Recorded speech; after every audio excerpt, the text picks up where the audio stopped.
கிரிராஜ் சிங் என்பவர் மத்திய அமைச்சர், விஜய் சின்ஹா என்பவர் பீகாருடைய துணை முதலமைச்சர். இருவருமே சொல்லுகிறார்கள், பாஜகவில் 2025ஆம் வருடம் நவம்பர் மாதம் நடக்கக்கூடிய தேர்தலில் பாஜக ஆட்சித்தான் வரும் என்று அடித்து போட்டு சொல்லுகிறார்கள். அந்த பின்னணியில் பார்த்தால் நிதிஷ்குமார் கட்சி மாறினாலும் மாறணும், அப்படி மாறினால் அது மோடி அரசுக்கு ஆபத்தாக இருக்குமா என்று சந்தேகம் வருகிறது பலரிடம்.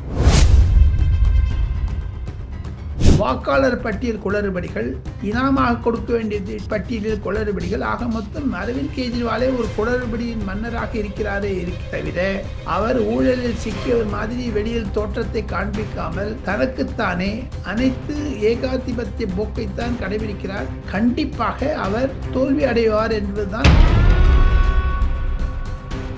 மல்லிகார்ஜுன் கர்கே மகன் பிரியங்க் கர்கே ராஜினாமா செய்ய வேண்டிய நிலைமைக்கு தள்ளிவிடப்படுவார்.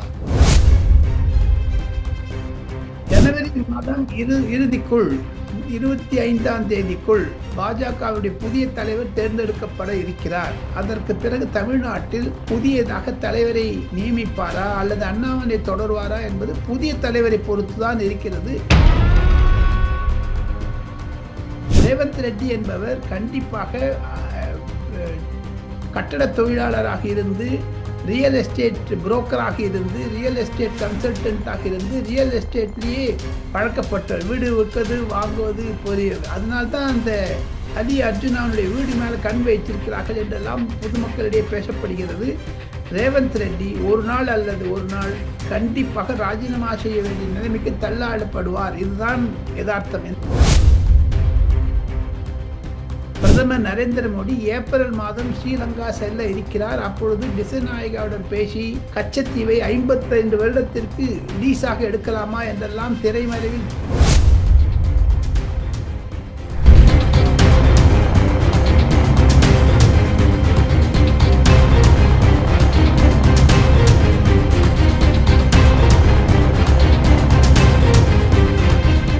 சார், இப்போ மன்மோகன் சிங் அவர்களுடைய மறைவுக்கு வந்த பீகார் முதலமைச்சர் நிதிஷ்குமார் அவர்களை பொறுத்த வரைக்கும் பாஜக தலைவர்கள் யாரையுமே சந்திக்கல, ஒரு அதிருப்தியில திரும்பி சென்று விட்டார். அவர் அந்த கூட்டணியை விட்டு வெளியேற போகிறார் அப்படிங்கிற மாதிரி பேச்சு போய்கிட்டு இருக்கு.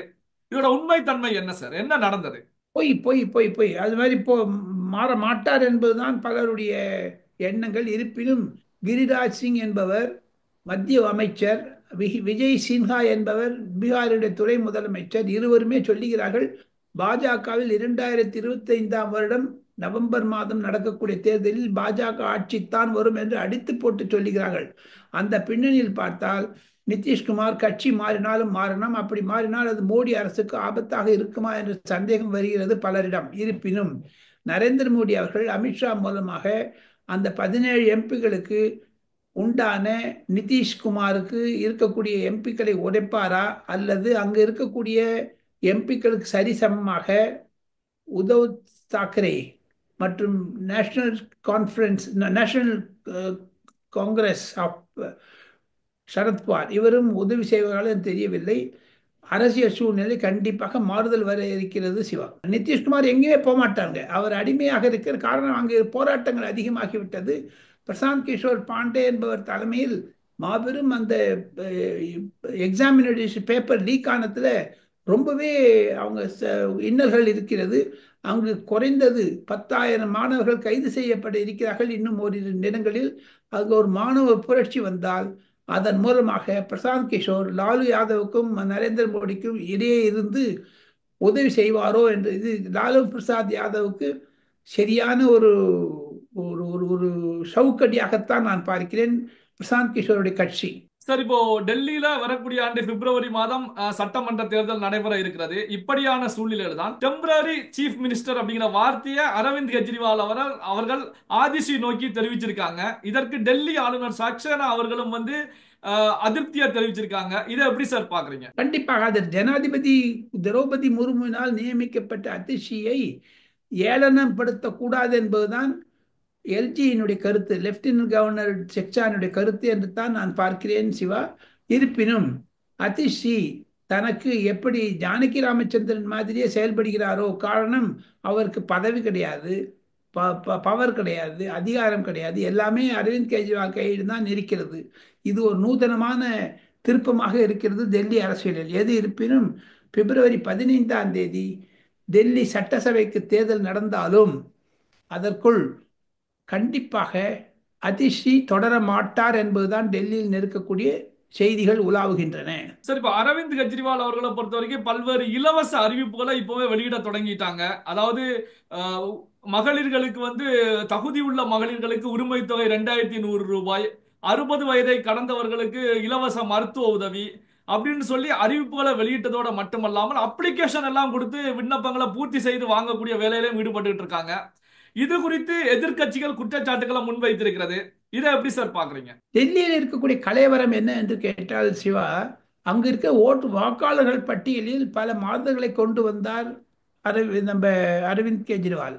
அதற்கு பாஜக எதிர்ப்பு தெரிவித்தது. அங்கே பிரவேஷ் வர்மா என்று சொல்லக்கூடிய முன்னாள் எம்பி, அவர் தலைமையில் பாஜக கண்டிப்பாக ஒரு போராட்டத்தை ஏற்படுத்தி வந்தது.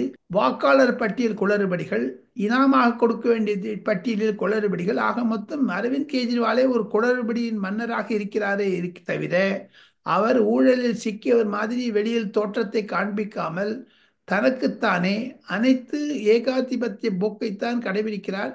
கண்டிப்பாக அவர் தோல்வி அடைவார் என்பதுதான் பாஜக உறுப்பினர்கள் இருக்கக்கூடிய நிதர்சனமான கருத்து. இருப்பினும் தேர்தல் என்பது வெற்றி தோல்வியை 15 பிப்ரவரி மாதம் தேர்தல் முடிவுக்கு பின்னுதான் தெரியும் சிவா. சார், இப்போ கர்நாடகாவுல மல்லிகார்ஜுன் கார்கே உடைய மகன் பிரியங்கா கார்கே தொழிலதிபர் சக்சேனா தற்கொலையில சம்பந்தப்பட்டிருக்காங்க. உடனே அமைச்சர் பதவியை ரிசைன் பண்ணணும் அப்படின்னு சொல்லி எதிர்க்கட்சிகள், பாஜக உள்ளிட்ட எதிர்க்கட்சிகள் கோஷங்களை முன்வைக்கிறாங்க. இங்க நடந்தது என்ன சார்? இத கொஞ்சம் பிரீஃபா சொல்லுங்க சார். பிரீஃபாக சொல்ல வேண்டும் என்றால், மல்லிகார்ஜுன் கர்கே மகன் அதற்கு தொடர்பு இல்லை என்று வாதாடினாலும் சித்தராமையா இதை பெரிதுபடுத்த பார்க்கிறார். எதிர்கட்சிகளையே இருக்கக்கூடிய விஷயங்களை எல்லாம் கர்நாடகா போலீஸ் சில விஷயங்களை கசிய செய்கிறது.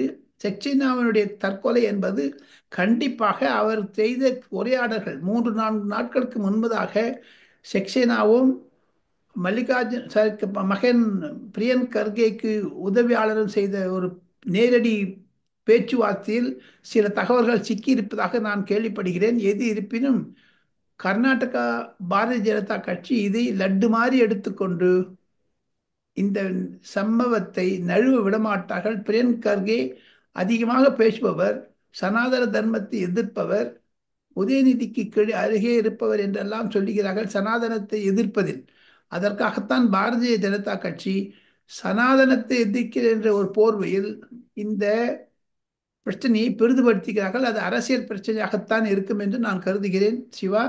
இருப்பினும் மல்லிகார்ஜுன் கர்கே மகன் பிரியங்க் கர்கே ராஜினாமா செய்ய வேண்டிய நிலைமைக்கு தள்ளிவிடப்படுவார். சார், இப்போ இந்த ராஜினாமா விவகாரத்துல டி.கே. சிவகுமாரை பொறுத்த வரைக்கும் இதற்கு ஆதரவு தெரிவிக்கிறாங்க. அதாவது வந்து பிரியங்கா கார்கே எது போன்ற இதுலயுமே இல்ல, இந்த தற்கொலையில வந்து அவருக்கு தொடர்பு கிடையாது அப்படிங்கிற கருத்துக்களை முன்வைக்கிறாங்க. ஆனா சித்தராமையாவை பொறுத்த வரைக்கும் விசாரணை அப்படிங்கிற நிலைக்கு எடுத்து சொல்றாங்க. அப்போ முதலமைச்சர், துணை முதலமைச்சர் இந்த ரெண்டு பேருக்கும் இடையிலேயே ஒரு முரண்பாடு தெரிகிறதே சார். இதை எப்படி சார் பார்க்கணும்? இது தொடர்ச்சியாக இருக்கக்கூடிய முரண்பாடு தானே சிவா. இது ஒன்றும் புதுசு இல்லையே சிவா. தினம் அடிச்சுக்கிறாங்களே போட்டு நல்ல மோதல்கள், கருத்து மோதல்களை தவிர இடம் தள்ளுமுள்ளு நிறைய இருக்குது இல்லை அதில் அரசியலில். ஆக மொத்தம் சிவகுமார் முதலமைச்சராக வேண்டும் என்று துடிக்கிறார். அதுதான் நிதர்சனம் சிவா. சார், இப்போ 2025 பிறக்க போகிறது. இந்த 2025ல தமிழக பாஜக, மத்திய பாஜக என்ன மாற்றங்கள் சார் நடக்க போகிறது? கொஞ்சம் பிரீஃபா சொல்லுங்க. ஜனவரி மாதம் இறுதிக்குள் 25 பாஜகவுடைய புதிய தலைவர் தேர்ந்தெடுக்கப்பட இருக்கிறார். அதற்கு பிறகு தமிழ்நாட்டில் புதியதாக தலைவரை நியமிப்பாரா அல்லது அண்ணாமலை தொடர்வாரா என்பது புதிய தலைவரை பொறுத்துதான் இருக்கிறது. மத்திய பாஜகவினுடைய தலைமை செயலகத்தில் மனோகர்லால் கட்டர் தான் அடுத்த பாஜக தலைவர் நட்டாவிற்கு பிறகு என்று ஊடகங்கள் மூலமாக கசிய விடுகிறார்கள் செய்தியை. இதுதான் நிதர்சனம். இருப்பினும் தமிழகத்திற்கு நல்ல காலம் இருப்பதாகத்தான் ஜே.பி. நட்டா அவர்கள் மீண்டும் மீண்டும் தெரிவிக்கிறார். சார், இப்போ மத்திய எம்பியாக தமிழகத்திலிருந்து இருக்கக்கூடிய எல் முருகன், இவருக்கு ஏதாவது மாற்றங்கள், ப்ரமோஷன்கள் ஏதாவது கிடைக்குமா சார்? கட்சிக்கு அனுப்பப்பட்டாலும் படுவார். மந்திரி சபையில் மாற்றங்கள் வந்தால் கண்டிப்பாக எல் முருகனை கட்சிக்கு எடுத்துக்கொள்ள வேண்டும், அனுராக் தாக்கூரை அந்த இடத்திற்கு கொண்டு வர வேண்டும், பதவி உயர வேண்டும் என்றெல்லாம் பேசுகிறார்கள். இருப்பினும் எல் முருகனுடைய எதிர்காலம் என்பது நரேந்திர மோடியினுடைய கையில் தான் இருக்கிறது சிவா. சார் இப்போ தமிழகத்தை பொறுத்த வரைக்கும் சமீபத்தில் அண்ணாமலை அவர்களுடைய சாட்டை அடி விவகாரங்களை பொறுத்த வரைக்கும் டெல்லியில எப்படி சார் பாக்குறாங்க? அமித்ஷா சர்க்கிள்ல அண்ணாமலை மீது அதிருப்தியாக இருக்கப்படுவதாக தமிழகத்தில் ஒரு சில செய்திகள் வருகிறதே சார், உண்மையா சார்? அதெல்லாம் ஹேஷியங்கள் தானே தவிர ஊர்ஜிதப்படுத்தப்படாது. இப்ப பாருங்க, துரைமுருகன் கூட தான் உதயநிதி மேல ஸ்டாலின் மேல அன்ஹாப்பியா இருக்கான்னு சொல்றாங்க. அதெல்லாம் ஊர்ஜிதப்படுத்தப்படாத செய்திகள். அதுவரையில் அண்ணாமலையை பற்றி அதிகமாக நாம் பேசுவது என்பது ஊர்ஜிதப்படுத்தப்படாத செய்திகள், வதந்திகளாகத்தான் இருக்கிறது. அமித்ஷா அவர் ஓப்பனா சொல்ல மாட்டாங்க, அண்ணாமலை கிட்ட தெரிவித்திருப்பாரு தவிர ஓப்பனா யார்ட்டும் சொல்ல மாட்டாங்க அந்த மாதிரி எல்லாம். ஏன்னா அது கட்சி வளர்ப்பதற்கான முறைதான் என்று நான் நம்புகிறேன். சார் இப்போ ஏடிஆர் அப்படின்னு சொல்லக்கூடிய ஜனநாயக சீர்திருத்தத்திற்கான அமைப்பும், அதே நேரத்தில் NEW அப்படின்னு சொல்லக்கூடிய தேசிய தேர்தல் கண்காணிப்பும் இணைந்து இந்தியாவில் இருக்கக்கூடிய முதலமைச்சர்கள் எந்தெந்த குற்றங்கள்ல ஈடுபட்டிருக்காங்க அப்படின்னு சொல்லி ஒரு அறிக்கையை வெளியிட்டிருக்காங்க. இந்த அறிக்கையில முதல் நிலையில இருக்கக்கூடியவர் தெலுங்கானா முதலமைச்சர் ரேவந்த் ரெட்டி அவர்கள். அதாவது இவர் மீது 89 வழக்குகள் இருக்கின்றது. அதே நேரத்தில் 72க்கு மேற்பட்ட வழக்குகளை பொறுத்த வரைக்கும் இந்திய தண்டனை சட்டத்தின் கீழ் வழக்கு பதிவு செய்யப்பட்ட வழக்குகளாக இருக்கிறது. இதை எப்படி சார் பாக்குறீங்க? ஒரு நாள் ஒரு வழக்கில் அவர் கைது செய்ய வேண்டிய நிலைமைக்கு ஆட்படுவார். 82 கேஸ் என்பது 82 முறைகளில் சுற்றும். ரேவந்த் ரெட்டி என்பவர் கண்டிப்பாக கட்டட தொழிலாளராக இருந்து, ரியல் எஸ்டேட் புரோக்கராக இருந்து, ரியல் எஸ்டேட் கன்சல்டன்டாக இருந்து, ரியல் எஸ்டேட்லேயே பழக்கப்பட்ட, வீடு விற்கிறது வாங்குவது பொரிய, அதனால்தான் அந்த அலி அர்ஜுனாவுடைய வீடு மேலே கண் வைத்திருக்கிறார்கள் என்றெல்லாம் பொதுமக்களிடையே பேசப்படுகிறது. ரேவந்த் ரெட்டி ஒரு நாள் அல்லது ஒரு நாள் கண்டிப்பாக ராஜினாமா செய்ய வேண்டிய நிலைமைக்கு தள்ளாடப்படுவார். இதுதான் யதார்த்தம். இந்த ஏடிஆருடைய ரிப்போர்ட் அதுதான் குறிக்கிறது.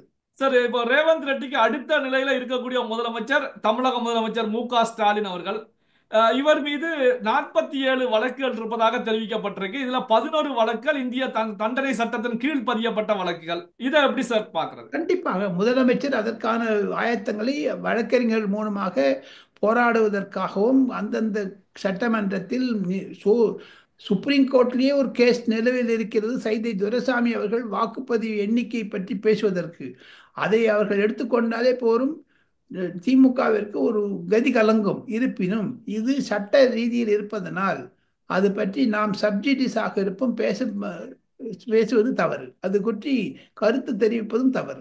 சார் இப்போ கேரளாவில இருந்து தேர்வு செய்யப்பட்ட MP சுரேஷ் கோபி அவர்கள் மீது டெல்லி பாஜக தலைமை கொஞ்சம் அதிருப்தியில இருப்பதாக சொல்லப்படுகிறதே சார், என்ன காரணம்? இது உண்மையா சார்? கண்டிப்பாக காரணம், அவர் தான் ஒரு படிய சினிமாவில் நடிக்க இருப்பதாக பிரதமருக்கு அனுமதி இல்லாமல் ஆரம்பித்து விட்டார். அது தவறான கருத்து.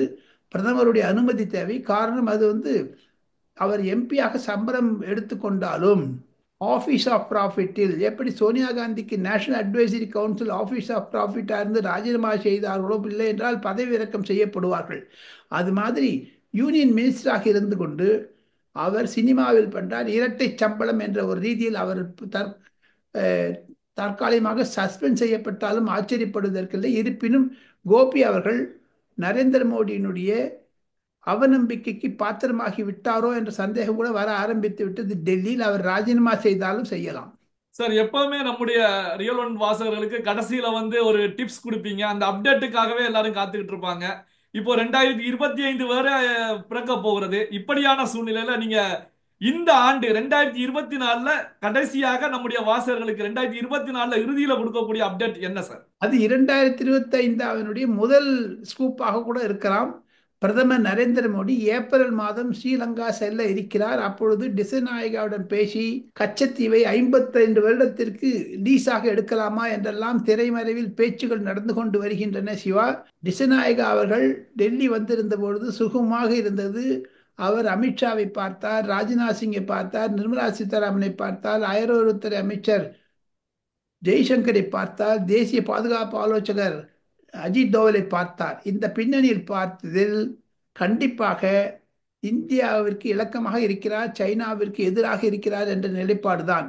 இருப்பினும் வரக்கூடிய நாட்களில் நரேந்திர மோடி இலங்கை சென்றால் தமிழ் யாழ்ப்பாண பக்கத்திற்கும் செல்லுவார். அங்கு தமிழ் மக்களுக்கு 2009இல் இனப்படுகொலை நடந்ததாக வைகோவும் சீமானும் மற்றும் தமிழ் தேசியவாதிகள் பேசுவது, அது பற்றியும் மேல் விசாரணை என்ன நடக்கிறது என்று நரேந்திர மோடி கேட்டறிவார் என்பதுதான் சிறப்பு செய்தியாக நான் ரியல் ஒன் நேயர்களுக்கு சொல்ல ஆசைப்படுகிறேன்.